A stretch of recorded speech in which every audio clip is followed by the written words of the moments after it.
తాకట్లో ఉన్న మీ బంగారాన్ని విడిపించి ఆ రోజు ఆన్లైన్ రేటుకి కొంటాం. Sharma gold company. నమస్కారం, వెల్కమ్ టు సుమన్ టీవీ. నేను గీతాంజలి.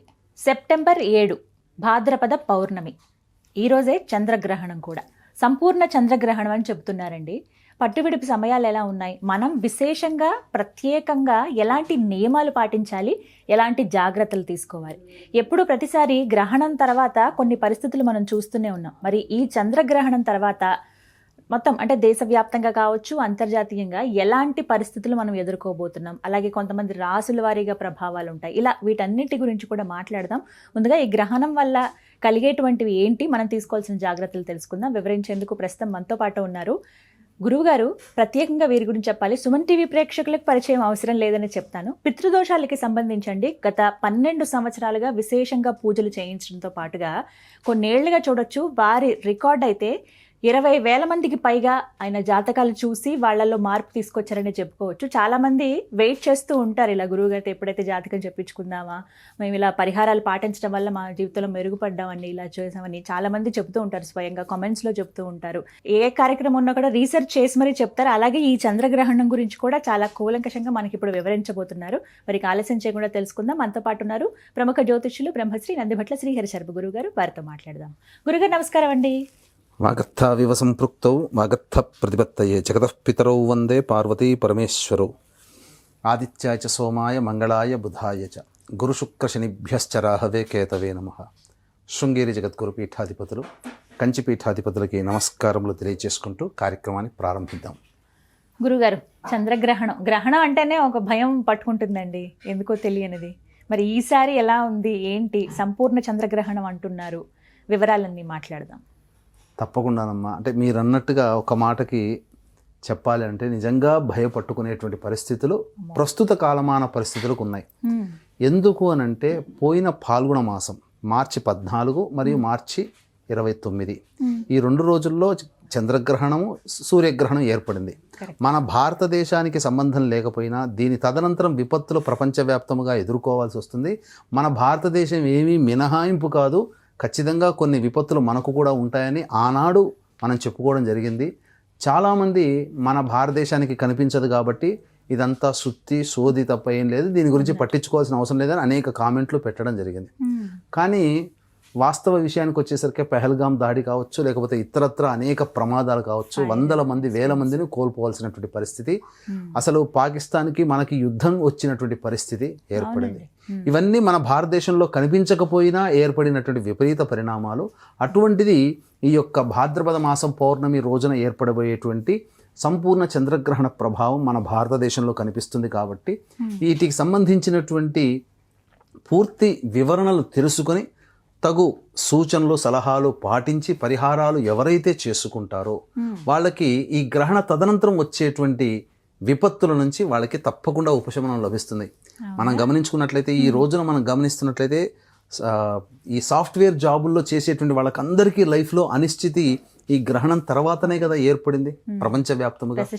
అది దీనికి ముఖ్య కారణం అమెరికాలో ఈ 2 గ్రహణాలు కనబడ్డాయి. ఈ అమెరికాలో ఈ 2 గ్రహణాల సందర్భంలోనే ట్రంప్ ఎలక్షన్ అనేటువంటిది ఎలక్ట్ కావడము, తదనంతరం ఆయన తీసుకున్న నిర్ణయాల వల్ల ఇప్పుడు అమెరికా యొక్క పరిస్థితి ఏ విధంగా ఉంటుంది అనేటువంటిది మనం చూస్తూనే ఉన్నాం. పరిస్థితులు ఇలా ఉంటాయండి. నిజమే, మీరు అన్న మాట కూడా కరెక్టేనండి. గతసారి ఎప్పుడైనా పోల్చుకుంటాం అంటే ఇంతకు ముందు రోజుల్లో అయితే గ్రహణం కదా ఏముందిలే, అవి జరుగుతూ ఉంటాయి, అది ప్రక్రియ అనుకుంటాం. కానీ ఆ ప్రభావాలు చూశాక భయం అనేది పట్టుకుంటుంది. ఖచ్చితంగానమ్మా. మరి ఈసారి పట్టువిడుపు సమయాలు భారతదేశంలో ఖచ్చితంగా కనపడుతుంది అంటున్నారు. తీసుకోవాల్సిన జాగ్రత్తలు, నియమాలు, ఇలా చాలా సందేహాలు ఉన్నాయండి. అవన్నీ ఒక్కొక్కటిగా అడుగుతాను. ముందుగా వీటి గురించి వివరించండి. పట్టు విడుపు సమయాలు కనుక చూసుకుంటే 9:57 ఈ సంబంధించినటువంటి గ్రహణం ప్రారంభమవుతుంది. మధ్య మోక్షకాలము 11:52 రాత్రి, దాదాపు 8 నుంచి 10 నిమిషాల పాటు ఆ విధంగా. అంటే మోక్షకాలం అంటే ఏంటి? సంపూర్ణముగా చంద్రుడు కనబడనటువంటి పరిస్థితి. ఇది దాదాపు 8 నుంచి 10 నిమిషాల దాకా ఉంటుంది, చాలా అతి సుదీర్ఘంగా. తర్వాత 1:27 వరకు ఈ యొక్క గ్రహణ ప్రభావం ఉంటుంది. అంటే దాదాపుగా 3 గంటల 10 నిమిషాలమ్మా. 3 గంటల 10 నిమిషాలు సుదీర్ఘమైనటువంటి చంద్రగ్రహణం, సంపూర్ణ చంద్రగ్రహణం భారతదేశం అంతటా కూడా వ్యాపించి కనిపిస్తూ వస్తుంది. ప్రపంచవ్యాప్తంగా శాతం మంది ప్రజలకి ఇది కనిపిస్తుంది. అయితే కనిపించినటువంటి ప్రదేశంలో ఆచార వ్యవహారాలు పాటించాలి. కానీ ప్రపంచవ్యాప్తముగా ఈ గ్రహణ ప్రభావము తదనంతరం కొంత పరిణామాలు సృష్టిలో చోటు చేసుకుంటాయి. ఎందుకు అనంటే గత మార్చి నెలల్లో ఒకే నెలలో, అంటే మార్చి అంటే తెలుగు సంవత్సరాల ప్రకారం ఫాల్గుణ మాసంలో 2 గ్రహణాలు ఒకే నెలలో సంభవిస్తే ఈ యొక్క భాద్రపద మాసంలో కూడా 2 గ్రహణాలు ఈ యొక్క మాసంలో ఏర్పడబోతున్నాయి. 21వ తారీఖు అమావాస్య మనకు లేకపోయినప్పటికీ సంపూర్ణ చంద్రగ్రహణం అయిన తర్వాత 21 సెప్టెంబర్ రోజున చూడామణి నామక కేతుగ్రస్త సూర్యగ్రహణం ఏర్పడుతుంది. 21వ తారీఖు మనకు కనిపించదు. ఆచార నియమాలు పాటించలేదు, అవసరం లేదు. కానీ దీని తదనంతరం కొన్ని రాశుల్లో జన్మించినటువంటి వాళ్ళకి ఏ గ్రహణం అయితే ఏ రాశిలో సంభవిస్తుందో దాన్ని బేస్ చేసుకొని కొన్ని రాశుల్లో జన్మించినటువంటి వాళ్ళకి కొంత ఇబ్బందులు సమస్యలు తప్పవు. కొంతమందికి యోగములు, కొంతమందికి మధ్యస్థంగా ఉంటాయని చెప్పవచ్చు. సుమారుగా 9:57 అంటే 10 అవుతున్నట్లుగానే ఆహార నియమాలు, ఏ సమయానికి ఆహారం తీసుకోవడం ఆపేయాలండి? రాత్రిపూట కాబట్టి ఈ సంబంధించినటువంటి వ్యవహారంలో సూర్యగ్రహణం అయితే 6 జాములు, చంద్రగ్రహణం అయితే 3 జాముల ముందు ఎటువంటి ఆహారం తీసుకోకూడదని చెప్పబడి ఉంది. అంటే ఈ చంద్రగ్రహణం రాత్రి 9:57 కాబట్టి సుమారు మధ్యాహ్నం 12:30 గంటల లోపల ఈ యొక్క భోజనాది కార్యక్రమాలు పూర్తి చేసుకోవాలి. ఇక వయోవృద్ధులు, అనారోగ్యంలో ఉన్నటువంటి వాళ్ళు, గర్భవతులు, అలాగే చిన్నపిల్లలు, వీటికి కొంత ఎగ్జంప్షన్ మినహాయింపు అనేటువంటిది ఉంది. సాయంత్రం 6 లేదా మ్యాక్సిమం 7 లోపల తీసుకోవచ్చు. ద్రవ పదార్థాలు తీసుకోవచ్చు అమ్మా. ఆ విధంగా ఫ్రూట్ సలాడ్స్ కానీ పాలు ఇలా తాగవచ్చు. కానీ ఎక్కువ శాతం కడుపులో ఎటువంటి ఆహారం ఉండకుండా సామాన్య జనం ఉంచుకునేటట్టు ఉంటే ఆ గ్రహణ శూల ప్రభావం శరీరం మీద ప్రసరించకుండా ఉంటుంది. మధ్యాహ్నానికి ముగిస్తే మంచిది, సాయంత్రం మళ్ళీ తీసుకోకుండా. ఇక ఖచ్చితంగా అందరూ అడిగేది, అందరూ భయపడేది కూడా గర్భవతుల గురించి. గర్భిణీ స్త్రీలు ఏ విధమైన జాగ్రత్తలు తీసుకోవాలండి? అసలు గర్భిణీ స్త్రీలు అన్నప్పుడు ప్రధానంగా అతి సున్నితమైనటువంటి శరీరము గర్భవతులకు ఉంటుందమ్మా. ఎందుకంటే తనతో పాటు తన ఉదరంలో భవిష్యత్తులో జన్మించబోయేటువంటి బిడ్డ ఉంటుంది. కాబట్టి అనాదిగా మన మహర్షులు, జ్ఞానులు సూచించినటువంటి విధి విధానాలు పాటించినటువంటి వాళ్ళు గర్భవతులు చాలా ఆరోగ్యంగా బిడ్డకి జన్మనిచ్చారు. కానీ ఇప్పుడు మనం చూసుకున్నట్లయితే చాలామంది తెలిసి తెలియక పల్లెటూరు ప్రాంతంలో కావచ్చు, కొంతమంది వ్యతిరేకించే ధోరణి వల్ల ఈ యొక్క గ్రహణం ఏర్పడుతున్న సందర్భంలో గ్రహణాన్ని గనక చూసినట్లయితే గ్రహణం ముర్రి వ్యాధితో జన్మించినటువంటి శిశువులు, అంటే ఈ పై పెదవి కావచ్చు, కింద పెదవి కావచ్చు, కొంత విధిగా లోపలికి నొక్కుకొని పోయి అక్కడికి కట్ అయిపోయి ముఖానికి కాస్త వికారంగా కనబడేటువంటి జన్మతో పుట్టినటువంటి పిల్లలు ఉన్నారు. మరి వాళ్ళందరి తల్లులు కూడా గర్భవతులు ఈ గ్రహణాలను చూడడం వల్లనే పుట్టింది. మామూలు సందర్భంలో ఎందుకో పుట్టరు. గ్రహణాలు లేని సంవత్సరం అంటూ కూడా ఉంది. 2020 కరోనా వచ్చిన సందర్భంలో 2020లో ఏ గ్రహణాలు లేవు. చాలా మటుకు ఇటువంటివి నమోదు కాలేదు ఎక్కడా కూడా. కాబట్టి గ్రహణం అనేటువంటిది ఉన్నప్పుడు సైన్స్ అనేటువంటిది దీన్ని చాలా తేలికగా తీసుకోవచ్చు, ఏం పర్వాలేదనొచ్చు. కానీ వచ్చే విపత్తుని మన వాళ్ళు కనిపెట్టారు, ఆచరించారు, ఫలితాలు పొందారు. కాబట్టి మన వాళ్ళంటూ దీన్ని ఆచరించే వాళ్ళు ఉన్నారు. కొంతమంది కమ్యూనిజం భావాలతో దీన్ని వ్యతిరేకించవచ్చు, అది వాళ్ళకి సంబంధించినటువంటిది. కాకపోతే గర్భవతులకి సంబంధించి ఒకప్పుడు ఉన్నటువంటి ఆచారం ఏంటంటే ప్రధానంగా ఇంటి తలుపులన్నీ మూసివేసి, కిటికీలు కూడా అన్నీ మూసివేసి హాయిగా నిద్రపోమ్మా, లేదా దైవనామ స్మరణ చేసుకుంటూ ఉండమ్మా, హాయిగా ఉండమ్మా, కానీ నిద్రపోకుండా ఉండు అని చెప్పబడేటువంటిది. కానీ ఈ మధ్య కొంతమంది తలకోక ఆలోచన అన్నట్టుగా, తనకు తోచిందే పైత్యం అన్నట్టుగా ఎవరికి తోచింది వాళ్ళు చాలా భయభ్రాంతులకు గురి చేసేసి ఈ గర్భవతులని అంటే ఒక చోట కట్టి ఎక్కడా కదలకుండా ఒక్క చోట కూర్చున్నట్టుగానే కూర్చొని శ్వాస కూడా తీసుకోకుండా నిలబడాలి గ్రహణం అంతసేపు అన్నట్టుగా భయపెట్టారు. ఒకవైపు తిరిగి పడుకోవాలి. గర్భవతుల యొక్క సంబంధించినటువంటి ఆచార వ్యవహారాల్లో నాన్ హిందూస్ ఇలా చెప్పారమ్మా. మన సనాతన ధర్మంలో ఎవ్వరూ కూడా గర్భవతుల్ని ఇలా కట్టిపడేసేటట్టుగా లేదు.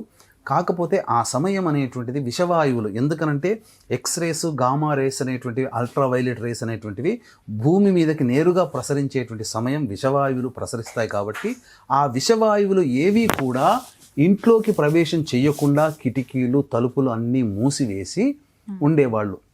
తదనంతరం అంటే ఇక్కడ ఏంటంటే ఆ సమయం అంతా కూడా దైవనామస్మరణ చేసుకుంటూ ఉంటే ఏ రకమైనటువంటి ఇబ్బంది ఉండదు.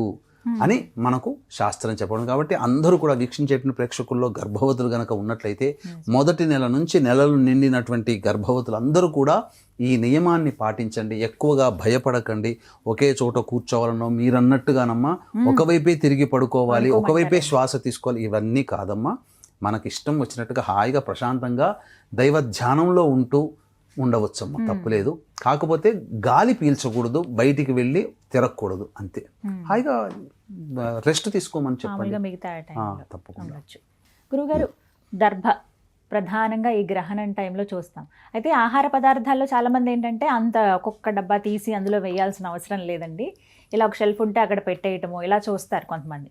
బాగా అంటే నిల్వ ఉండే పదార్థాలపైన ఎక్కువగా పెడతారు. పచ్చళ్ళు మరి ముఖ్యంగా వాటిల్లో వేస్తూ ఉంటారు, పప్పులు కానీ బియ్యం కానీ. ఇలా ముఖ్యంగా ఖచ్చితంగా వీటిల్లో ఉండాల్సిందే అనే వస్తువులు ఏమైనా ఉన్నాయండి? అన్నీనా? అంటే ప్రధానంగా నిల్వ ఉంచబడినటువంటి పదార్థాలు ఏవైతే ఊరగాయలు మాగాయలు ఉంటాయి కదమ్మా, వాటిట్లో అలాగే బియ్యంలో మనం నిత్యం వండుకునేటువంటి బియ్యం డబ్బాలో ఏదైనా ఇతర ఆహార పదార్థాల విషయంలో, మనం ప్రతిరోజు నీరు తాగేటువంటి విషయంలో, అలాగే ఇంటిపైన ట్యాంక్స్ ఉంటాయి, వాటర్ ట్యాంక్స్, అందులో ఈ యొక్క దర్భల్ని వాడాలి. అయితే దర్భల విషయంలోకి వచ్చేసేసరికి చాలామందికి కన్ఫ్యూజన్ ఏంటంటే గరికను కూడా దర్భ అనుకుంటారు. గరిక వేరు, దర్భ వేరు. కాబట్టి పచారీ షాపుల్లో కానీ లేదా పూజా స్టోర్లో కానీ అడిగితే ఒక 20-30 రూపాయలు పెడితే దర్భ దొరుకుతుంది.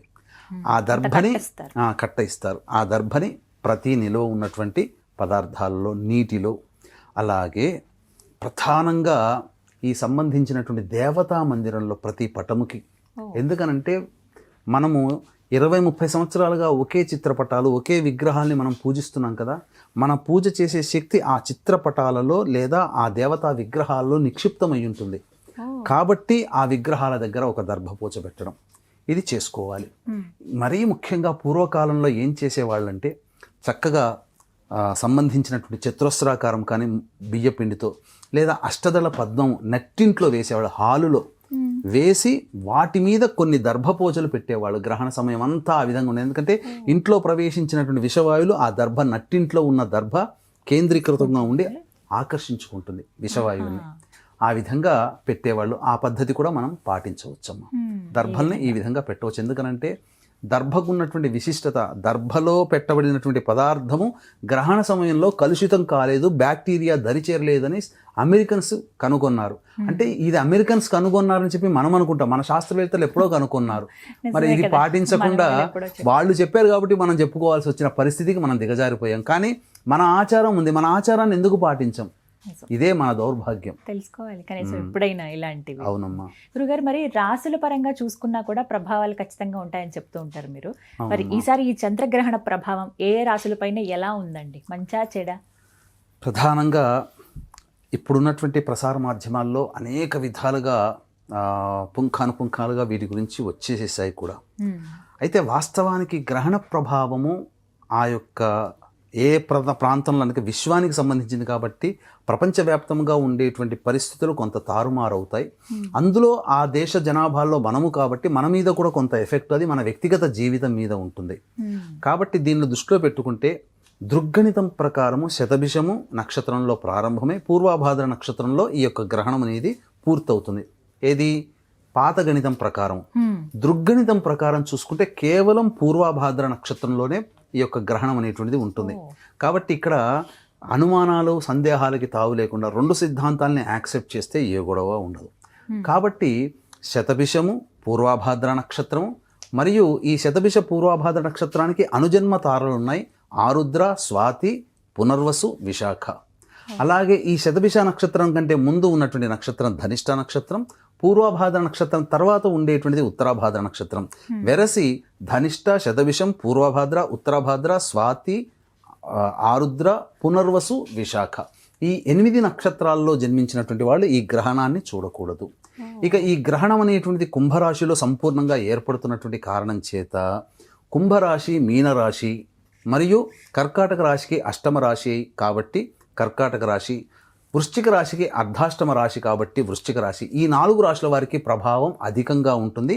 చెడు ఫలితాలు ఈ యొక్క కర్కాటక, వృశ్చిక, కుంభ, మీన రాశిలో జన్మించిన వాళ్ళు పొందుతారు.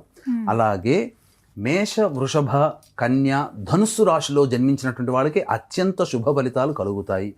అలాగే మిథున, సింహ, తుల, మకర రాశులలో జన్మించినటువంటి వాళ్ళకి మధ్యస్థమైనటువంటి ఫలితాలు కలుగుతాయని మనకు శాస్త్రం తెలియబడుతుంది. కాబట్టి ఓవరాల్గా మనం చూసుకుంటే మిథున, కర్కాటక, సింహ, తుల, మకర, కుంభ, మీన రాశుల్లో జన్మించినటువంటి వాళ్ళకి కొన్ని ఇబ్బందులు తప్పవు. కాబట్టి దీన్ని దృష్టిలో పెట్టుకునే మన పీఠమాధ్వర్యంలో ఈ యొక్క సెప్టెంబర్ 8వ తారీఖు రోజున పూర్వభాద్ర నక్షత్రం రాత్రి 10 గంటల వరకు ఉంది. కాబట్టి సాయంకాలం 6 గంటలకి ఈ యొక్క సంపూర్ణ చంద్రగ్రహణ దోష నివారణ పూజలు, హోమాలు అనేటువంటి జరిపించి శక్తిపాతము చేయబడినటువంటి కరుంగలి మాల ఇవ్వడం జరుగుతుంది. సాయంత్రం 5 గంటల లోపల గోత్రనామాలు నమోదు చేసుకోవచ్చు.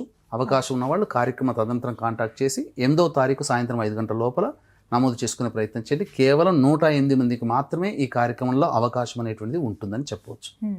అలాగే గురువుగారు, మీరు ఎప్పుడు చెప్తూ ఉంటారు సాధారణంగా గ్రహణ సమయం అనేది ఎంతో కీలకమైనది, శక్తివంతమైనది అని. అప్పుడు మనం ఏం చేసినా అది రెట్టింపు ఫలితాన్ని ఇస్తుంది అనేది కూడా మీరు పలు సందర్భాల్లో వివరించారు. మరి ఈ చంద్రగ్రహణాన్ని ఎలా వినియోగించుకోవాలో చెప్పండి. అంటే ఏమన్నా పరిహారాలు చేసుకోవచ్చా, లేకపోతే జపం, తప్పం ఇలాంటివి ఏవైనా కానీ? తప్పకుండానమ్మా. ఎందుకంటే ప్రతి మనిషికి కూడా ఒక కులంలో జన్మిస్తారు, కుల దేవత ఉంటుంది. అలాగే ప్రతి వ్యక్తి కూడా చాలామందికి ఎవరో ఒక గురువు గారు ఏదైనా మంత్రోపదేశం చేసి ఉంటారు. అటువంటి సందర్భంలో ఆ కులదేవత అర్చన ప్రతిసారి చేస్తారు. అలాగే గురువుగారు ఇచ్చిన మంత్రోపదేశం చేసుకుంటారు. ఇవన్నీ కూడా మాలిన్య దోషాల్ని కలిగి ఉంటుంది ఆ గ్రహణ సమయంలో. కాబట్టి అంతేకాకుండా ప్రధానంగా ఒక సహస్రనామం చదివాం, లలిత కానీ శివ కానీ ఏదైనా విష్ణు సహస్రనామం చదివామనుకోండి, 1000 సహస్రనామాలు చదివితే ఎంత పుణ్య ఫలితం వస్తుందో ఈ గ్రహణ సమయంలో ఒక్కసారి చదివితే అంత ఫలితం వస్తుంది. మీరు లెక్క పెట్టుకోండి, ప్రతిరోజు సహస్రనామం ఒకసారి చేస్తే 1000 సార్లు అంటే 1000 రోజులు పూర్తి అవ్వాలంటే ఎన్ని సంవత్సరాలు మీరు ధారపోయాలి? 3 సంవత్సరాలు ధారపోయాలి. అంటే 3 సంవత్సరాల్లో పూజ చేస్తే సహస్రనామం ప్రతిరోజు చేస్తే ఎంత పుణ్య ఫలితమో ఈ గ్రహణ సమయంలో ఒక్కసారి చదివితే అంత ఫలితం వస్తున్నప్పుడు, గ్రహణ సమయం దాదాపు 3 గంటల 10 నిమిషాలు ఉన్నప్పుడు దీన్ని అందరూ కూడా వీక్షించేటువంటి ప్రేక్షకులు అందరూ కూడా దీన్ని సంపూర్ణంగా వినియోగించుకునే ప్రయత్నం చేయాలి. అందులో భాగంగా ప్రధానంగా గ్రహణానికి ఉన్నటువంటిది పట్టు విడుపు అనేటువంటిది ప్రధానం. కాబట్టి 9 గంటల 57 నిమిషాలకి అన్నప్పుడు 9 గంటల 50 నిమిషాలకి లేదా 55 నిమిషాలకి బాత్రూమ్కి వెళ్ళి స్నానం అనేటువంటిది ప్రారంభం చేయాలి. పట్టు ఉన్నప్పుడు స్నానం ఆచరిస్తాం, బయటికి వస్తాం. రాగానే శుభ్రమైనటువంటి వస్త్రములు కట్టుకొని గురువుగారు ఇచ్చిన మంత్రోపదేశము కానీ, లేకపోతే ఇష్టదేవత లేదా కులదేవత ఆరాధన, లేదా ఇష్టమైనటువంటి దేవతా సహస్రనామ పారాయణము, కవచ పారాయణాలు, స్తోత్రాలు ఇవన్నీ కూడా ఆ యొక్క 1 గంట 20 నిమిషాల వరకు చేసుకోవచ్చు. చేసుకున్న తదనంతరం 1 గంట 20 నిమిషాలకి లేదా 23 నిమిషాలకి మళ్ళీ బాత్రూమ్కి వెళ్ళి విడుపు స్నానం అనేటువంటిది ఆచరించాలి. ఇక ఈ సందర్భంలో ఈ పట్టుకి విడుపుకి మధ్య ఉన్నటువంటి సమయంలో బ్రాహ్మణులు గనక నిజంగా అవైలబుల్ గనక ఉన్నట్లయితే ఈ చెప్పబడినటువంటి సోకాల్డ్ కర్కాటక, వృశ్చిక, కుంభ, మీన రాశుల్లో జన్మించిన వాళ్ళు, అలాగే సింహ మరియు మిథున, తుల, మకర రాశుల్లో జన్మించినటువంటి వాళ్ళు ప్రధానముగా ఒక కాంస్య పాత్ర కానీ, లేకపోతే సంబంధించినటువంటి మట్టి పాత్ర కానీ లేదా ఇత్తడి పాత్ర కానీ తీసుకొని అందులో వెండి చంద్రబింబము, వెండి నాగబింబము, వెండి సూర్యబింబము అనేటువంటిది వేసి అది మునిగేంత వరకు ఆవు నెయ్యి వేసి తదనంతరం ఆ యొక్క పాత్రని వస్త్ర సహితముగా బియ్యము మరియు మినుములు అనేటువంటిది పెట్టి, కొంత నల్ల నువ్వులు, బియ్యము, మినుములు వస్త్ర సహితంగా పెట్టి ఆ యొక్క పాత్రలో ఆవు నేతిలో ఎవరైతే దోషంతో బాధపడుతున్నారో వాళ్ళు ముఖాన్ని చూసుకొని తదనంతరం బ్రాహ్మణి గనక దానం చేసినట్లయితే ఈ యొక్క గ్రహణ దోషం అనేటువంటి సంపూర్ణంగా తొలగిపోతుంది. ఎవరికి వాళ్ళు ఇంటి దగ్గర చేసుకోగలిగేటువంటి పరిహారం కాబట్టి చక్కగా చేసుకోవచ్చు. ఇక విడుపు తదనంతరం మళ్ళీ ఇంట్లో అంతా కూడాను శుభ్రపరచుకోవాలి. ఏ సమయానికండి? ఇంకా ఉదయం లేచి 6ంటికి ఎలాగో లేస్తారు, 5-6 గంటలకు లేస్తారు కాబట్టి ఆ సమయం నుంచి ఇంకా స్నానాలు అవి చేసేసుకోవచ్చా? చేసుకోవచ్చమ్మా. ఈ యొక్క గ్రహణ వేద సూర్యోదయం వరకు కూడా ఉంటుంది కాబట్టి అవకాశం ఉంటే ఇక 1:30 తర్వాత మళ్ళీ స్నానం ఆచరించి మళ్ళీ నిద్రపోవాలని ఉండదు కదా, ఏదో ఒక పని.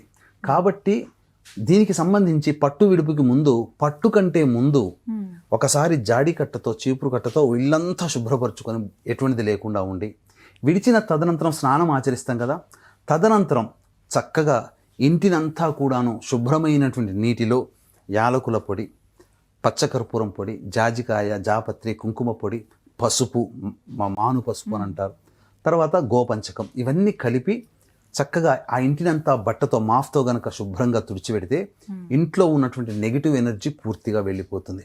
ఇక దేవాలయంలో గనక మందిరంలో ఉన్నటువంటి చిత్రపటాలు, విగ్రహాలని, చిత్రపటాలు అన్నింటినీ కూడా తడిగుడ్డతో క్లీన్గా తుడిచేసేసి చక్కగా అలాగే విగ్రహాలని కుంకుడుకాయ రసంతో కానీ లేదా చింతపండు రసంతో కానీ లేదా నిమ్మపండు రసంతో కానీ విగ్రహాలని అంతా కూడా తుడిచి చక్కగా అంతా అయిపోయేసరికి 3-3:30 అవుతుంది బ్రహ్మ ముహూర్త కాలం. చక్కగా మళ్ళీ అదంతా అయిన తర్వాత మళ్ళీ అవకాశం ఉంటే మళ్ళీ స్నానం చేసి చక్కగా దీపారాధన చేసి చక్కగా విష్ణు సహస్రనామం, లలితా సహస్రనామ పారాయణం చేసుకుంటే సూర్యోదయం అయిపోతూనే ఉండే చక్కగా చేసుకోవచ్చు. ఇటువంటి సమయం మళ్ళీ రాదు. ఎప్పుడో ఈ సంవత్సరంలో 2025లో ఇదేనమ్మా, తర్వాత ఇంకా లేదు, మళ్ళీ ఇంకా గ్రహణం లేదు, మళ్ళీ మాఘమాసంలో ఉంది, అది అంతేనమ్మా. అందుకని ఇలా చేసుకుంటే చాలా మంచిది. ఇల్లంతా కూడా ముఖ్యంగా ఆ సంబంధించినటువంటి ప్రాతకాలంలోనే ఆ ఇల్లంతా కడుగుతారు కదా, మళ్ళీ ఇల్లంతా కూడా స్వచ్ఛమైనటువంటి సువాసనతో కూడుకున్నటువంటి ధూపం అనేటువంటిది ఇల్లంతా ఉండాలి. ఏదైతే విషవాయువులు ప్రవేశించాయో ఆ విషవాయువుల్ని మళ్ళీ తిరిగి ప్రాలద్రోలే శక్తి ఈ యొక్క ధూపానికి ఉంటుంది. కాబట్టి ధూపం అనేటువంటిది చక్కగా చేసుకుంటే మంచిది.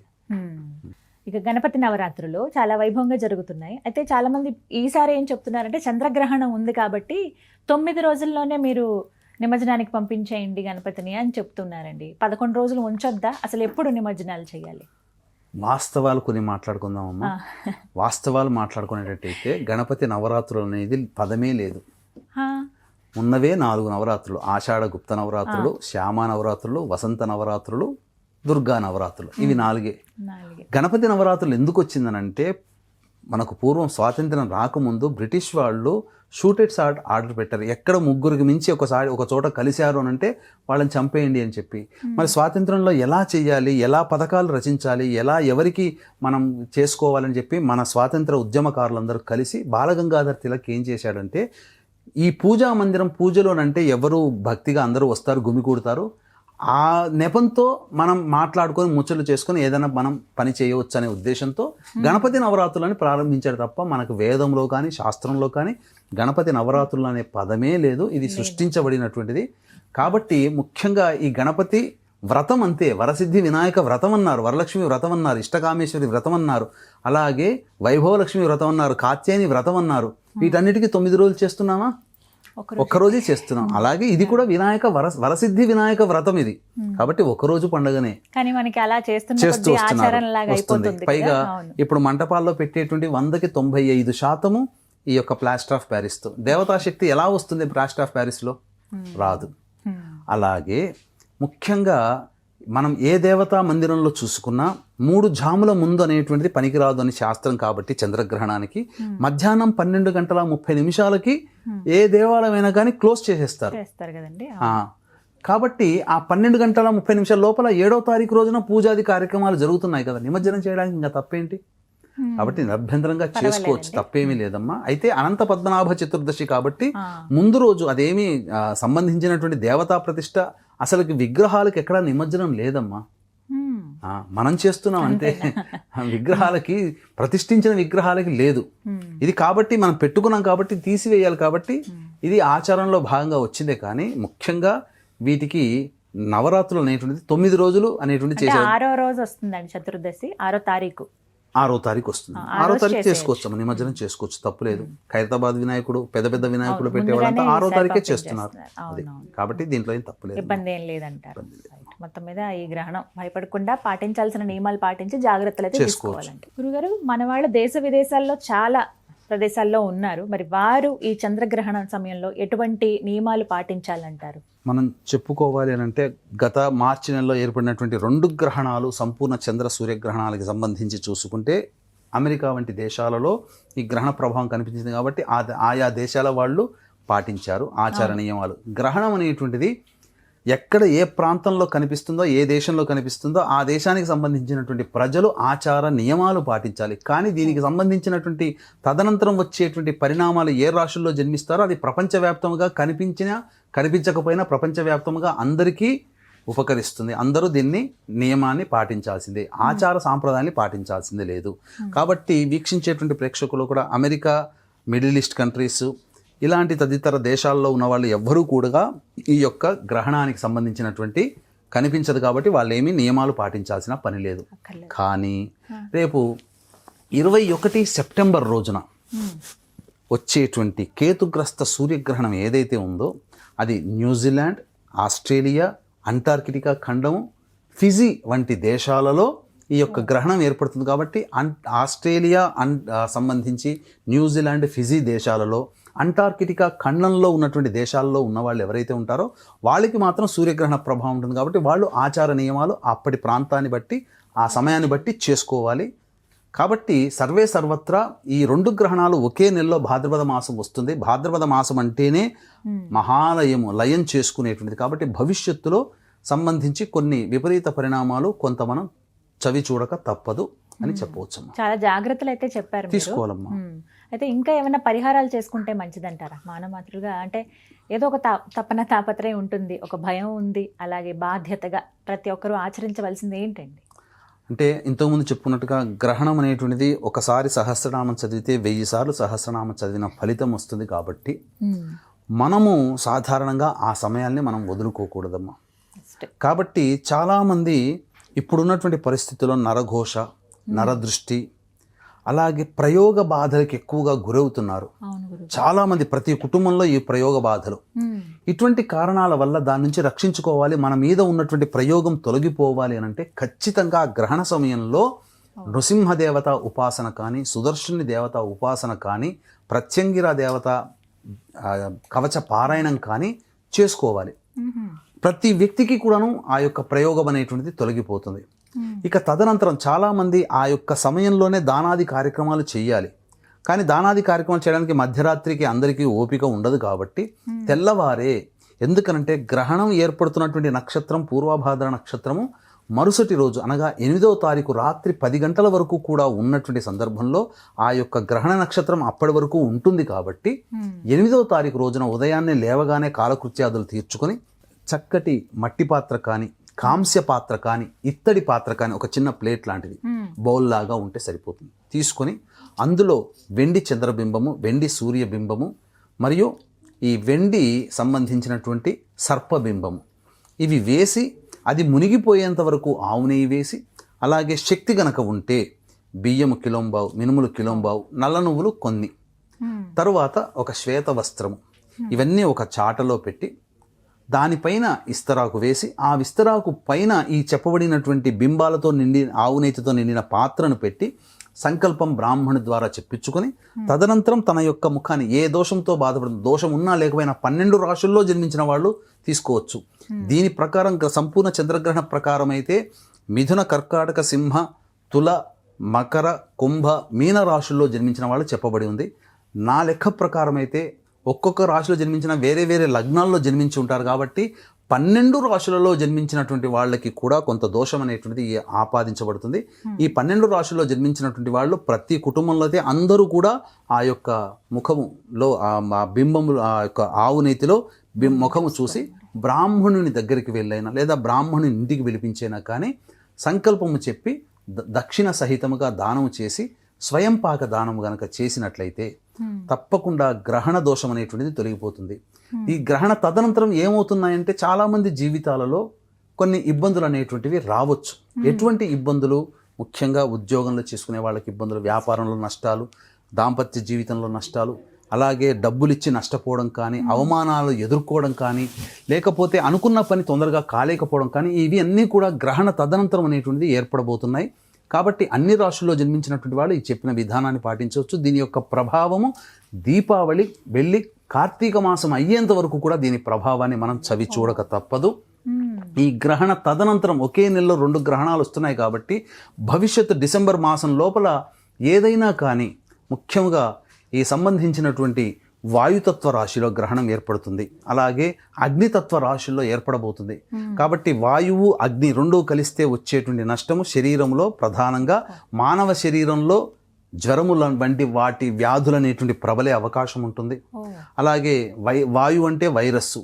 కాబట్టి జ్వరంతో ఎక్కువగా చాలామంది పీడితులవుతారు దీని ప్రకారము డిసెంబర్ నెల లోపల అని వాతావరణ కాలుష్య ప్రభావం కూడా ఉంటుంది. కాబట్టి వ్యక్తిగతంగా సంబంధించిన అన్ని రాశుల వాళ్ళు చెప్పిన పరిహారాన్ని పాటించడం. ఏ వ్యక్తికైనా ఏ సమస్యకైనా 2 రకాల పరిష్కారాలు ఉంటాయి. మానవ పరిష్కారం అంటే ఇప్పుడు చెప్పిన విధంగా మీకు చేసుకునేటువంటిది. దైవ పరిష్కారంలో భాగంగా అందరూ ఈ యొక్క సంబంధించినటువంటి గ్రహణ దోష నివారణ చేసుకోలేరు కాబట్టి మన పీఠం ఆధ్వర్యంలో ఈ 12 రాశుల్లో జన్మించిన వాళ్ళు, ముఖ్యంగా మిథున, కర్కాటక, సింహ, తుల, మకర, కుంభ, మీన రాశుల్లో జన్మించినటువంటి వారికి ఈ యొక్క గ్రహణ దోష నివారణ పూజలు, హోమాలు జరిపించడం జరుగుతుంది. శక్తిపాతము చేసినటువంటి కరుంగలి మాల మీకు ఇవ్వడం జరుగుతుంది. కేవలం ఒక 108 మందికి మాత్రమే అవకాశము. 8వ తారీఖు సాయంత్రం 6 గంటలకి ప్రారంభమవుతుంది కాబట్టి 8వ తారీఖు సాయంత్రం 5 గంటల లోపల గోత్రనామాదులు నమోదు చేసుకోవచ్చు. చక్కగా వివరించారు గురుగారు, ధన్యవాదాలండి. సర్వం శ్రీ ఉమామహేశ్వర పరబ్రహ్మార్పణమస్తు.